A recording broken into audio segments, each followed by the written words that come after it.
എല്ലാവർക്കും നമസ്കാരം. Astro thoughts by Anitha Raghunath എന്ന എൻ്റെ വീഡിയോ ചാനലിലേക്ക് സ്വാഗതം. ഒരു വർഷം മുഴുവൻ നീണ്ടു നിൽക്കുന്ന സമൃദ്ധിയും ഐശ്വര്യവും പ്രദാനം ചെയ്യാൻ കഴിയുന്ന ഒരു വിഷുപ്പുലരി വീണ്ടും വരികയാണ്. ഈ വിഷുവിനുള്ള ഒരു പ്രാധാന്യത്തെപ്പറ്റി ചിന്തിച്ചാൽ രാത്രിയും പകലും തുല്യമായി വരുന്ന ഒരു ദിവസം അത്രേ ഈ വിഷുവായിട്ട് കണക്കാക്കുന്നത്. വർഷത്തിൽ ഇങ്ങനെ വരുന്ന 2 ദിവസങ്ങളാണുള്ളത്, മേടം 1 തുലാം 1. മേടവിഷുവിന് ജ്യോതിഷത്തിന് വളരെ പ്രാധാന്യം കൊടുക്കുന്നുണ്ട്. എന്തെന്നാൽ സൂര്യൻ നേരെ കിഴക്കുദിക്കുന്നത് ഈ ദിവസം അത്രേ. അശ്വതി ഞാറ്റുവേല ആരംഭിക്കുന്നതും മേടവിഷുവിനാണ്. വിഷുവിനെ കൃഷിയുമായിട്ടും ബന്ധമുണ്ട്. പണ്ട് വിഷു ദിവസം കൃഷിക്ക് ചാലിടുന്ന ഒരു പതിവുണ്ടായിരുന്നു. കൈക്കോട്ടുചാൽ എന്നാണ് ഈ ചടങ്ങിന് പറഞ്ഞിരുന്നത്. ഏറ്റവും ഐശ്വര്യമുള്ള ദിവസമാണ് വിഷു എന്ന സങ്കല്പത്തിലാണിത്. സമൃദ്ധിയുടെ സങ്കല്പമായാണ് വിഷുക്കണി ഒരുക്കുന്നത്. എല്ലാവരും അവരവരുടെ വീടുകളിൽ വിഷുക്കണി ഒരുക്കി കണി കാണേണ്ടതുണ്ട്. അഷ്ടമംഗല്യം, ദീപം, സ്വർണം, നാണയം, നാളികേരം, അതായത് അത് നാളികേരം 2ആയി മുറിച്ച് എണ്ണയും തിരിയും ഒക്കെ ഇട്ട് കത്തിച്ച് വയ്ക്കുകയും ചെയ്യുന്ന പതിവുണ്ട്. പിന്നെ അതുപോലെ തന്നെ ഫലവർഗ്ഗങ്ങൾ, മാങ്ങ, വെള്ളരിക്ക, കൊന്നപ്പൂവ്, വെള്ള വസ്ത്രം, വാൽക്കണ്ണാടി എന്നിവയ്ക്കൊപ്പം കൃഷ്ണൻ്റെ ഒരു ഉണ്ണിക്കണ്ണൻ്റെ ഒരു ചിത്രം കൂടി വയ്ക്കുകയാണെങ്കിൽ വിഷുക്കണിക്ക് ഏറ്റവും നന്നായി നമുക്ക് വീടുകളിൽ ഒരുക്കാവുന്നതാണ്.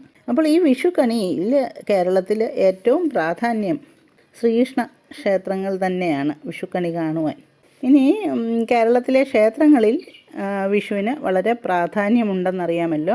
ശ്രീകൃഷ്ണ ക്ഷേത്രങ്ങളിലാണ് വിഷു കണി കാണുവാനായിട്ട് ഏറ്റവും പ്രാധാന്യം ഉള്ളത്. ഗുരുവായൂർ ഉണ്ണിക്കണ്ണനെ കണി കണ്ടുണരാൻ അവസരം ലഭിക്കുന്നത് ഏറ്റവും ഭാഗ്യമെന്ന് വിശ്വസിക്കപ്പെടുന്നു. ഇങ്ങനെ വിവിധ ക്ഷേത്രങ്ങളിലെ ആ വിഷുക്കണിയെപ്പറ്റി നമുക്കൊന്ന് ചിന്തിക്കാം. ഭഗവാൻ ശ്രീകൃഷ്ണൻ്റെ പൂജാവിഗ്രഹമാണ് ഗുരുവായൂർ ക്ഷേത്രത്തിലെ പ്രതിഷ്ഠ. ഭഗവാൻ പ്രതിഷ്ഠിച്ച് ആരാധിച്ചിരുന്ന ഈ വിഗ്രഹമാണ് ഗുരുവായൂരിലെ വിഷുക്കണി. ദ്വാരക ആഴിയിൽ ആണ്ടുപോകുന്ന നേരത്ത് ഭഗവാൻ ദേവഗുരുവായ ബൃഹസ്പതിയെ ഏൽപ്പിച്ചതത്രേ ഈ വിഗ്രഹം. കലിയുഗത്തിൽ ജനങ്ങളുടെ മോക്ഷത്തിനായിട്ട് ഉചിതമായ സ്ഥാനത്ത് പ്രതിഷ്ഠിക്കണമെന്നും ഭഗവാൻ നിർദ്ദേശിച്ചിരുന്നു. ശിവപാർവതിമാരുടെ നിർദ്ദേശപ്രകാരം ബൃഹസ്പതിയും വായുവും കൂടി ഗുരുവായൂരിൽ പ്രതിഷ്ഠിക്കുകയും ചെയ്തു. അതുകൊണ്ടാണ് ഗുരുവായൂർ എന്ന ഒരു പേരിന് തന്നെ കാരണം. വിഷു ദിവസം ഉദയസൂര്യൻ്റെ കിരണങ്ങൾ ഭഗവാന്റെ പാദങ്ങളിൽ പതിക്കുന്ന വിധത്തിലത്രേ ഗുരുവായൂർ ക്ഷേത്രം നിർമ്മിച്ചിരിക്കുന്നത്. വർഷത്തിൽ ഈ ഒരു ദിവസം മാത്രമാണ് ഇങ്ങനെ സംഭവിക്കുന്നത്.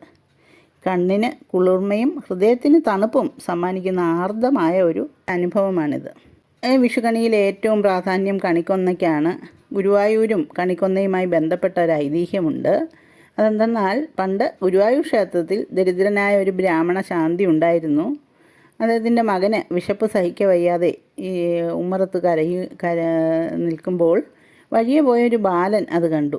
അവൻ കരച്ചിൽ കേട്ട് ഈ ഒരു ബാലന് സ്വർണ്ണ അരിഞ്ഞാണ മൂഴി നൽകി.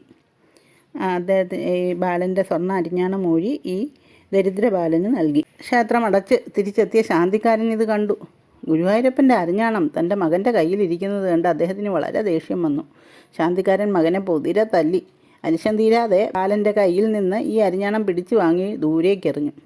അത് ചെന്ന് വീണത് ഒരു കൊന്ന മരക്കൊമ്പിലാണ്. നിമിഷം കൊണ്ട് അരിഞ്ഞാണം കൊന്ന പൂങ്കുലയായി മാറി. അപ്പോൾ അരിഞ്ഞാണം തൻ്റെ മകന് നൽകിയത് ഗുരുവായൂരപ്പനാണെന്ന് ശാന്തിക്കാരന് മനസ്സിലാകുകയും ചെയ്തു.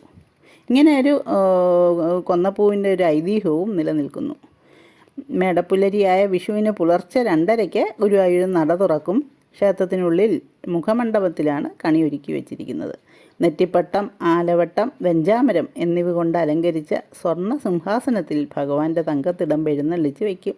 ഭഗവാന്റെ തിടമ്പിന് മുമ്പിൽ സ്വർണ്ണ ഉരുളിയിൽ കണിസാധനങ്ങൾ വയ്ക്കും. മേൽശാന്തിയാണ് ആദ്യം കണി കാണുന്നത്. പിന്നെ ഭക്തർക്ക് കണി കാണാം. ഭഗവാനെ തന്നെ കണി കാണാൻ കണ്ണിൽ തോർത്ത് മൂടിക്കെട്ടി വിഷുത്തലേന്ന് ക്ഷേത്രം അതിലിനകത്ത് നിരവധി പേർ ഉണ്ടാകും. ശ്രീകോവിൽ അടയ്ക്കുമെങ്കിലും ഗോപുരം അടയ്ക്കാറില്ല. ഭക്തർക്ക് ഏറ്റവും പ്രിയം ഉണ്ണിക്കണ്ണനായതുകൊണ്ട് കണിസങ്കല്പവും ഉണ്ണിക്കണ്ണനാണ്. വിഷു നമസ്കാരവും വിഷു ശീവേലിയുമാണ് ഗുരുവായൂരിലെ മറ്റ് പ്രത്യേകതകൾ. ഇനി നമുക്ക് ഇങ്ങത്തേക്ക് തിരുവനന്തപുരത്ത് എത്തിയാൽ ഏറ്റവും പ്രധാനം ശ്രീ പത്മനാഭൻ്റെ വിഷുക്കണിയാണ്. ശ്രീ പത്മനാഭസ്വാമി ക്ഷേത്രത്തിലെ ഏറ്റവും വലിയ വിഷുക്കണി മഹാരാജാവിൻ്റെ ഉടവാളാണ്. രാജാധികാരത്തിൻ്റെ ചിഹ്നം വലിയ തമ്പുരാനായ ശ്രീ പത്മനാഭസ്വാമിക്ക് സമർപ്പിച്ച് മഹാരാജാവും ഭക്തജനങ്ങൾക്കൊപ്പം അന്ന് കണി കാണും. വിഷുവിൻ്റെ തലേന്ന് രാത്രി ശ്രീകോവിലിൽ കണിയൊരുക്കി വയ്ക്കും. ഉരുളിയിൽ അരിയും വെള്ളരിയും നാളികേരവും പൂവുമാണ് ഒരുക്കി വയ്ക്കുക. തെക്കേടം, തിരുവമ്പാടി, ശ്രീ അയ്യപ്പൻ, ക്ഷേത്രപാലകൻ എന്നിവർക്ക് മുമ്പിലും കണിയൊരുക്കാറുണ്ട്. പത്മനാഭസ്വാമിയെ കാണിക്കത്തക്ക വിധത്തിലാണ് ഉടവാൾ കണിയായി വയ്ക്കുന്നത്. വെളുപ്പിന് 3:15 മണിക്ക് നട തുറക്കും. ഒറ്റയ്ക്കൽ മണ്ഡപത്തിൽ നിന്ന് ഭക്തജനങ്ങൾക്ക് 4:30 വരെ കണി തൊഴാം. ഇനി മറ്റൊരു ഉണ്ണിക്കണ്ണൻ്റെ ക്ഷേത്രമായ അമ്പലപ്പുഴയിൽ പാൽപ്പായസം പോലെ പ്രധാനമാണ് ഈ അമ്പലപ്പുഴയിലെ വിഷുക്കണിയും. ചെമ്പകശ്ശേരി രാജാവിൻ്റെ ആസ്ഥാനമായ അമ്പലപ്പുഴയ്ക്ക് ഗുരുവായൂരുമായിട്ടും ബന്ധമുണ്ട്. ടിപ്പുവിൻ്റെ പടയോട്ടക്കാലത്ത് ഗുരുവായൂർ അമ്പലത്തിന് നേരെ ആക്രമണം ഉണ്ടാകുമെന്ന് ഭയന്ന് ഗുരുവായൂരിലെ കൃഷ്ണവിഗ്രഹം അമ്പലപ്പുഴയിൽ കൊണ്ടുവച്ചു എന്നാണ് ഐതിഹ്യം.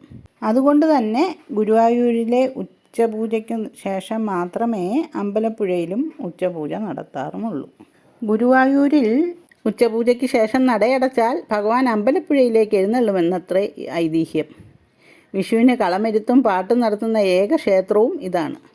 വിഷു മുതൽ 10-ാമതയം വരെ ഇത് തുടരും. ഭദ്രകാളിയുടെ കളമാണ് വരയ്ക്കുന്നത്.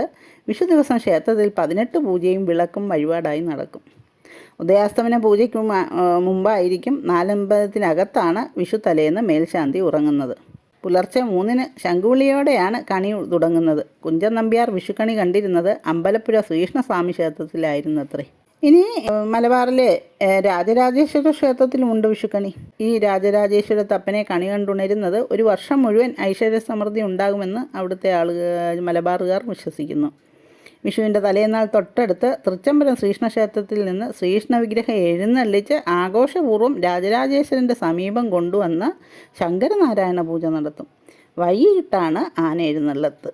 വിഷുസംക്രമത്തിൽ തൃച്ചംബരം ക്ഷേത്രത്തിൽ നിന്ന് തുടമ്പെഴുന്നള്ളത്ത് എത്തിയ ശേഷമാണ് വിഷു ആഘോഷം തുടങ്ങുക. ഇതോടനുബന്ധിച്ച് ശ്രീഭൂതബലിയും നടക്കും. ഈ സമയം എഴുന്നള്ളത്തിന് ആനയെ ഉപയോഗിക്കാറില്ല. പുലർച്ചെ നടക്കുന്ന ശങ്കരനാരായണ പൂജയോടെ നടയടയ്ക്കും. തുടർന്ന് കണി കണ്ടാൽ നട തുറക്കും. ക്ഷേത്രം തന്ത്രി വിഷുക്കൈ നീട്ടവും നൽകും. അടുത്തത് തെക്കൻ കാശി, തെക്കൻ ഗയ എന്നൊക്കെ പ്രസിദ്ധമായ തിരുനെല്ലി മഹാവിഷ്ണു ക്ഷേത്രത്തിലെ വിഷുവിനെ പറ്റിയാണ് പറയേണ്ടത്. പണ്ട് മുതലേ വിഷുവിന് വിപുലമായ ആഘോഷമാണ് ഇവിടെ ഉള്ളത്. വിഷുദിനത്തിൽ കണിയായി പെരുമാളെ ദർശിക്കാൻ കഴിഞ്ഞാൽ അതൊരു ഭാഗ്യമായി കണക്കാക്കുന്ന ജനതയാണ് ഇവിടെയുള്ളത്. വിഷുവിൻ്റെ വരവറിയിച്ചുകൊണ്ട് മേടമാസത്തിന് മുൻപ് തന്നെ തിരുനെല്ലിക്കാട്ടിൽ പൂത്തുലഞ്ഞു നിൽക്കുന്ന കണിക്കൊന്നകൾ കണ്ണിനും മനസ്സിനും കുളിർമയേകും. വയനാട്ടിൽ നിന്ന് മാത്രമല്ല, സംസ്ഥാനത്തിൻ്റെ വിവിധ ഭാഗങ്ങളിൽ നിന്നും അന്യ സംസ്ഥാനങ്ങളിൽ നിന്നുപോലും വിഷുക്കണി കാണാൻ ആളുകൾ ഇവിടെ എത്തിച്ചേരുന്നു. തിരുനെല്ലിയിലെ വിഷു ഉത്സവ ആഘോഷങ്ങളുടെ മറ്റൊരു പ്രത്യേകതയാണ് ആദിവാസി ഗോത്രവിഭാഗത്തിൽപ്പെട്ട കാട്ടുനായ്ക്കർ എന്ന കുറുമ വിഭാഗത്തിൻ്റെ കോലടി എന്ന കോൽക്കളി. ഗോത്രത്തിൻ്റെയും നാടിൻ്റെയും ഐശ്വര്യത്തിനും അഭിവൃദ്ധിക്കും വേണ്ടി വഴിപാടായാണ് തേൻകുറുമർ കോൽക്കളി നടത്തുന്നത്. വിഷുവിന് തലേ ദിവസമാണ് കോൽക്കളി ക്ഷേത്രമുറ്റത്ത് നടക്കാറുള്ളത്. കളി കഴിഞ്ഞ് കണ്ണനെ കണികണ്ട ശേഷമാണ് ഇവർ ഊരുകളിലേക്ക് മടങ്ങുന്നത്. കാടിനുള്ളിൽ തളിർത്ത കണിക്കൊന്ന ശരീരമാകെ വെച്ച് കെട്ടി അതുകൊണ്ട് തന്നെ കിരീടമണിഞ്ഞ് മുഖത്താകെ ചായമെഴുതിയാണ് ഇവർ താളത്തിനൊത്ത് ചുവടുമായിട്ടിറങ്ങുന്നത്. 20ഓളം പേർ ഈ സംഘത്തിലുണ്ടാകും. 2 പേരാണ് കളി നയിക്കുന്നത്. 7 നാൾ വ്രതമെടുത്ത് കോലധികാരികളാണ് കോൽ കളിക്കുന്നത്. കന്നഡയും തെലുങ്കും ഇടകലർപ്പില്ലാത്ത ഗോത്രഭാഷയിൽ ഇവർ വിഷുപ്പാട്ട് പാടി കോൽക്കളി തുടങ്ങും. പെരുമാളിനെ പ്രകീർത്തിച്ചുള്ള ഉച്ചത്തിലുള്ള പാട്ടാണ് കേൾക്കുന്നത്. വിഷുത്തലേന്ന് നട്ടുച്ച വെയിലിൽ അയ്യപ്പമൂലയിൽ നിന്ന് വേഷമണിഞ്ഞ കാട്ടുനായ്ക്കർ സംഘം കോളനി മൂപ്പൻ്റെ അനുഗ്രഹം വാങ്ങി വീടുകൾ കയറാനിറങ്ങും. മൂപ്പൻ വെട്ടി നൽകുന്ന വലിയ മുളങ്കമ്പുമായാണ് ഇവർ കോൽക്കളി ആടുന്നത്. ഒരാണ്ടിൻ്റെ കാർഷിക സമൃദ്ധിക്കായി കാടിനുള്ളിൽ നിന്ന് പുറപ്പെട്ടിറങ്ങുന്ന ഇവർ സന്ധ്യയാകുന്നതുവരെയും ഓരോ വീടിൻ്റെ മുറ്റത്തും പാട്ടുപാടി കോലടിക്കും. മുഖത്തും ശരീരമാകെയും കറുപ്പും വെളുപ്പും ചായമെഴുതി അഴയിൽ കൊന്നപ്പൂക്കളും മണികളും കെട്ടി കണിക്കൊന്ന കിരീടവും അണിഞ്ഞ് പുരുഷനും സ്ത്രീയും ശിവപാർവതിമാരെ പ്രതിനിധീകരിക്കുന്ന രീതിയിലാണ് ഇവർ വീടുകൾ തോറും നടന്നു വരുന്നത്. ചില കോലധികാരികൾ പുലിവേഷത്തിലും ഉണ്ടാകും. ഏറ്റവും ഒടുവിൽ ധൂരി പാടി വീട്ടുകാരിൽ നിന്ന് ദക്ഷിണയും വാങ്ങിയാണ് ഇവർ പടിയിറങ്ങുന്നത്.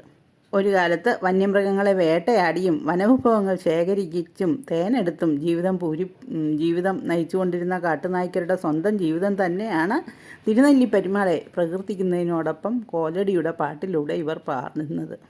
ദക്ഷിണയായി സ്വീകരിക്കുന്ന നെല്ലും അരിയും എല്ലാം ഇവർ കൂട്ടത്തിലില്ലാത്തവർക്ക് വീതിച്ച് നൽകി അവർ നല്ലൊരു പാഠം സമൂഹത്തിന് പഠിപ്പിക്കുകയും ചെയ്യുന്നു.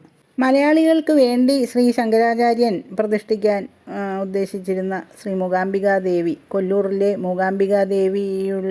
ദേവീ ക്ഷേത്രത്തിലും അവിടെ വിഷു കാണുന്നതിനും ഒരു പ്രാധാന്യമുണ്ട്.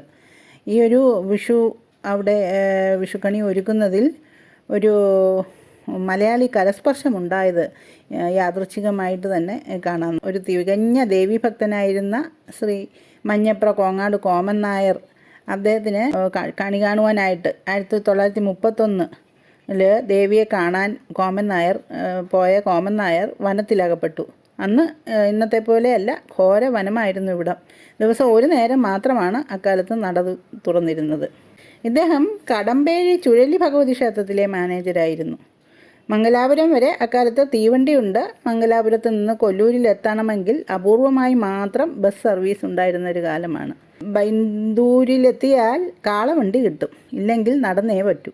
1931 വിഷുക്കാലത്ത് മൂകാംബികയിലെത്തിയ കോമൻ നായർക്ക് തൻ്റെ പരദേവതാ സ്ഥാനമായ കടമ്പേഴി ചുഴലി ഭഗവതി ക്ഷേത്രത്തിലെത്തി കണി തൊഴാൻ കഴിയുകയില്ലെന്ന് മനസ്സിലായി. കടമ്പേഴിയിലാണ് കോമൻ നായർ വിഷുക്കണി ദർശിച്ചിരുന്നത്. കോമൻ നായർ മൂകാംബിക ക്ഷേത്ര ഭാരവാഹികളെ കണ്ട് തനിക്ക് വിഷുക്കണി കാണാൻ രാവിലെ നട തുറന്നു തരണമെന്ന് അപേക്ഷിച്ചു. ഘോര വനത്തിലുള്ള ക്ഷേത്രത്തിൽ പുലരിയിൽ നട തുറക്കുന്നത് അപകടമാണെന്ന് ഭാരവാഹികൾ അറിയിച്ചു. കോമൻ നായർ നിർബന്ധിച്ചു. തുടർച്ചയായി അമ്പലത്തിലെത്തുന്ന കോമൻ നായരുടെ അഭ്യർത്ഥന ഒടുവിൽ ക്ഷേത്ര ഭാരവാഹികൾ അംഗീകരിച്ചു. വിഷു ദിവസം രാവിലെ നട തുറന്നു. കോമൻ നായർ ശ്രീകോവിലിൽ ദേവിയെ കൺകുളിർക്ക് കണി കണ്ടു. പിന്നീട് മരിക്കുന്നതുവരെയും കോമൻ നായർ കണി കാണൽ മൂകാംബികയിലാക്കി. വിഷു ദിവസത്തെ വിശേഷാൽ പൂജകളുടെ ചെലവും കോമൻ നായറാണ് വഹിച്ചിരുന്നത്. ഇന്ന് കോമൻ നായർ ജീവിച്ചിരിപ്പില്ല. അദ്ദേഹത്തിൻ്റെ പിൻതലമുറക്കാർ ഇത് വീണ്ടും നേതൃത്വം കൊടുത്ത് വിഷുക്കണി ഒരുക്കുകയും ചെയ്തിരുന്നു. പിന്നീട് കാലക്രമേണ വിഷുക്കണി ഒരുക്കം മൂകാംബിക ദേവസ്വം ഏറ്റെടുക്കുകയും അതെന്നും തുടർന്നു പോരുകയും ചെയ്യുന്നു. പണ്ട് കാലത്ത് ദേവിക്ക് ചാർത്തിയിരുന്ന മരതകരത്നം വിഷുക്കണിയായി വയ്ക്കുകയും ചെയ്തു.